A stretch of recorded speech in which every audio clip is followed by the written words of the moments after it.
Yo creo que las señales de que será un año delicado, seguirá siendo un año delicado, sobre todo por las situaciones internacionales, a pesar de que el presidente en su mensaje y la primera dama ayer decían que el 2023 será para consolidar lo que se ha venido haciendo. Sí. Y bueno, yo creo que eso como de entrada y propósito es algo válido, algo saludable. Sin embargo, ayer mismo el conflicto ruso-ucraniano fue un momento complicado. Parece que más de 60 misiles, 70 misiles rusos cayeron sobre Kiev en un conflicto que cada vez se complica y cada vez se revela más, digamos, el verdadero sentido de ese enfrentamiento, ¿verdad? Que no es entre Ucrania y Rusia, es entre Rusia y Estados Unidos. De manera que uno no sabe hasta dónde esto puede llegar y obviamente la única cosa que queda clara es que el conflicto afecta al mundo y genera tensiones por todos lados. Este es un año que hay que tomarlas con las precauciones razonables. Un país pequeño como el nuestro, lo lógico es que el escenario político también tenga la sabiduría, la inteligencia de actuar con madurez, sin demasiado estridencia, sobre todo porque el que le toque gobernar, quien sea, siempre va a tener los mismos desafíos. Sí. Porque usted puede cambiar el gobierno, pero los desafíos de un país siguen siendo los mismos. Y recordarle a los dominicanos y quiero decir una cosa, a veces los políticos dicen, bueno, hago una cosa porque el otro lo hizo. En el caso de los bonos soberanos y del endeudamiento es malo que lo haya hecho Leonel, Danilo, Luis Abinader, siempre será malo, ¿verdad? Sí. En el sentido de que si, sobre todo cuando usted toma prestado para malgastar, ¿correcto? Es decir, es válido que usted tome prestado para usted construir cosas, hacer cosas. Usted progresa endeudándose. Compra una casa, usted no la compra de un tiro, porque es algo que usted no fabrica el dinero, ¿verdad? Usted la toma, la va pagando, le compra un auto, hace lo mismo, forma a sus hijos, va pagando el proceso de educación de sus hijos, lo va haciendo, pero usted está construyendo algo con eso. Pero en el caso de desgraciadamente aquí, no del 2005, del 2003, el presupuesto nacional es un presupuesto deficitario. Deficitario, eso es verdad. La minería, que es un recurso agotable, porque uno sabe que cuando se saca el recurso se va agotando y se desaparece, tampoco lo hemos focalizado para transformar nuestra economía. La metemos en el cajón grande y ahí invertimos, gastamos y hacemos todas las cherchas que hacemos. ¿Usted sabe qué es lo malo? Lo malo es que sea un presupuesto deficitario. En eso estamos totalmente de acuerdo. Ahora, lo que yo no veo lógico es que si yo gobierno o estoy aquí y me bebo esta copa de agua todos los días y que cuando llegue usted yo no le permito que usted se beba esa agua, porque esa agua está mal, pero tú lo hiciste. Si tú lo hiciste mal porque es deficitario, entonces no quiera condenarlo porque ahora es deficitario. Entonces lo que debemos es buscar que las cosas sea que en función de los recaudados sea lo que usted invierta. Eso es lo ideal. Pero usted acaba de decir que no es de 2005, como dice Alfredo Pacheco, sino del 2003.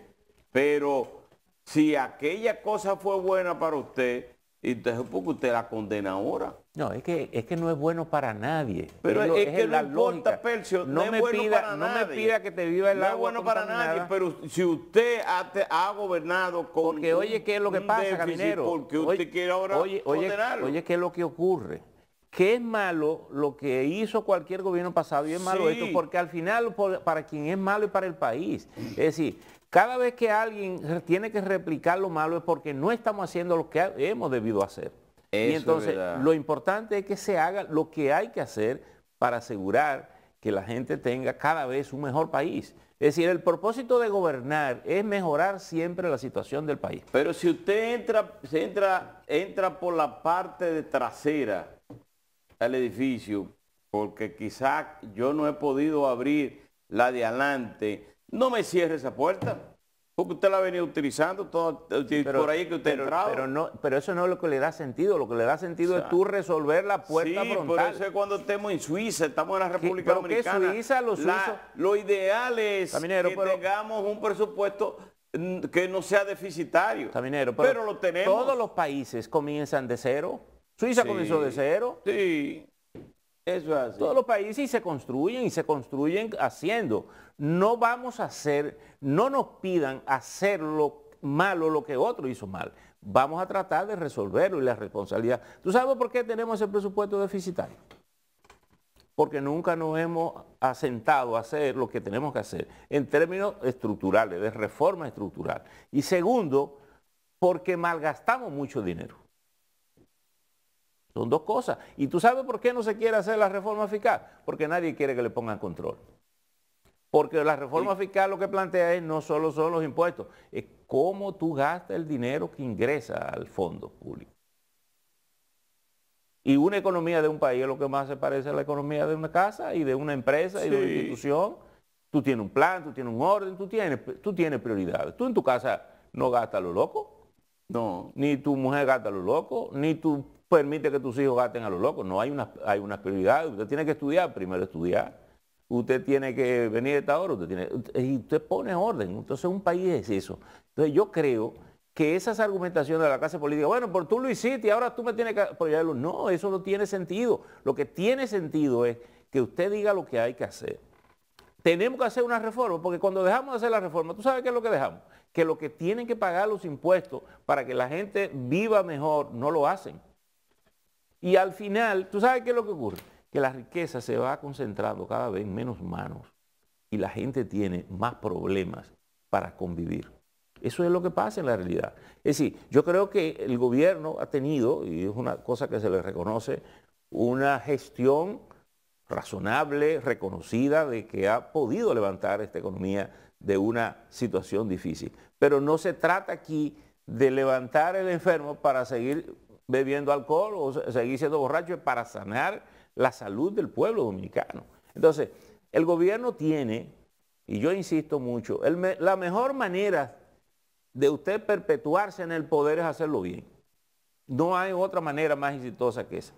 Pero en el caso del presidente Luis Abinader, independientemente que usted esté de acuerdo, y me refiero a usted, a la gente que nos está viendo, independientemente de que usted esté de acuerdo o no con el presidente Luis Abinader, cuando usted hace un balance en este final de año, a 2 años de gobierno del presidente Luis Abinader, usted tiene que reconocer lo siguiente. Primero, que el combate al COVID-19 se hizo de manera completamente competente y eficiente, porque hemos podido controlarlo, no eliminarlo, porque eso no se ha eliminado, pero controlarlo a tal manera de que los ciudadanos ya no se acuerdan de que había que estar encerrados en sus casas a partir de las 6 de la tarde, de las 5 de la tarde hasta las 4, e incluso llegó un momento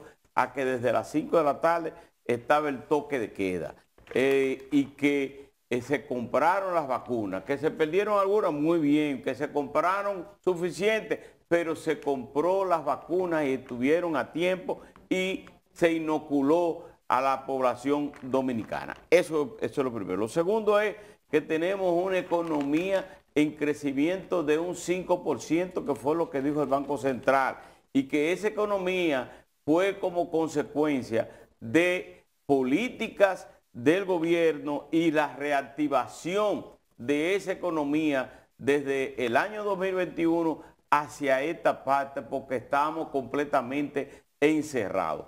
Que tenemos una política de abastecimiento. No hubo desabastecimiento durante estos años, estos 2 años, incluyendo durante la pandemia, que se han hecho una transparencia en los manejos de los recursos del Estado, que funcionarios que se han equivocado, que incluso cuando han ido a juicio lo han descargado, pero no han sido tolerantes con la corrupción. Eso dice mucho y es lo que la gente siempre ha venido pidiendo. Transparencia en los manejos económicos y en la transparencia en las instituciones del Estado y que no haya tolerancia con lo que le llamaban la impunidad a los actos de corrupción. Yo creo que esa parte hay que reconocerse al presidente Luis Abinader,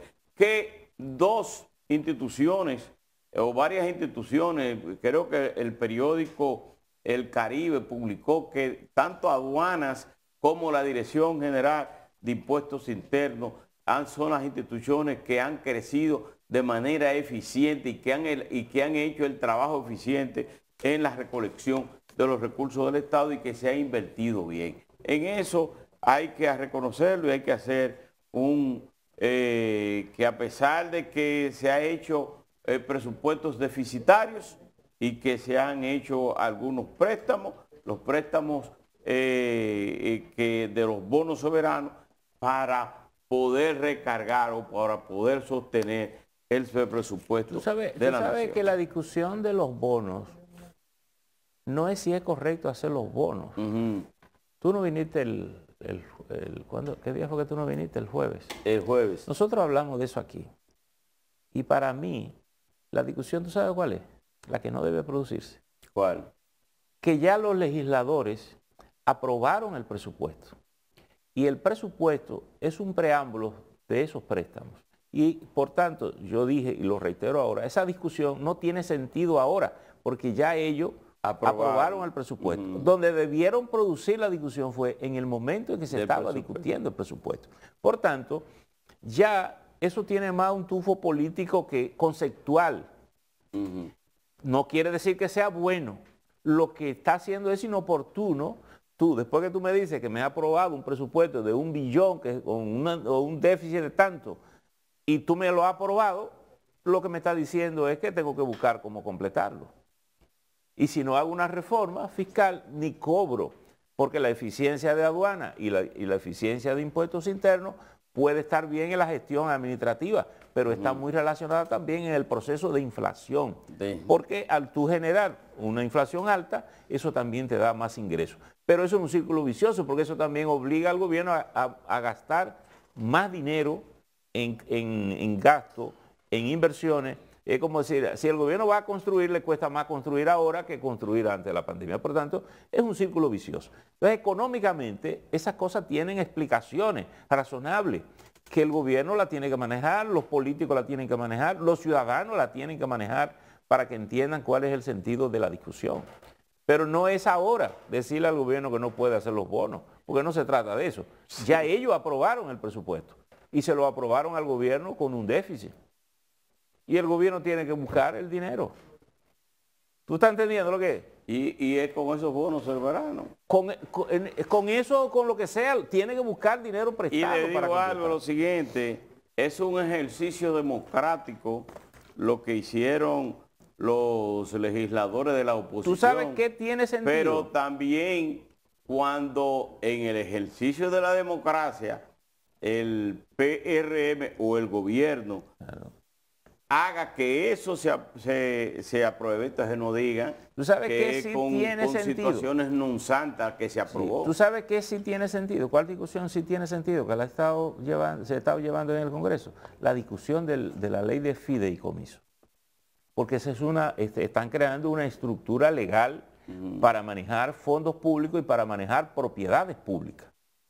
¿Correcto? Entonces, tú tienes que hacer una buena ley que te sea una garantía para que no sea un mecanismo de distracción suave en que muchos bienes públicos terminen en manos privadas. Entonces, esa es una discusión que sí tiene sentido. Yo estoy de acuerdo que debe ser en cuanto a la parte del manejo del fideicomiso, que la ley establezca que la mayoría de los miembros de los fideicomisos tienen que estar en manos del Estado, porque son bienes del Estado. Que el sector privado esté en segundo lugar, esté a 2 o 1, porque... Mira, ni siquiera es eso, es que las reglas estén claras. Es que las reglas estén claras. Pero cuando tú dejas las reglas ambivalentes, posiblemente tú Porque nadie puede confiar en la buena intención de nadie en términos legales. Tú construyes un mecanismo legal que sea una garantía en un negocio que se haga, porque el fideicomiso al final es un negocio que tú haces con alguien.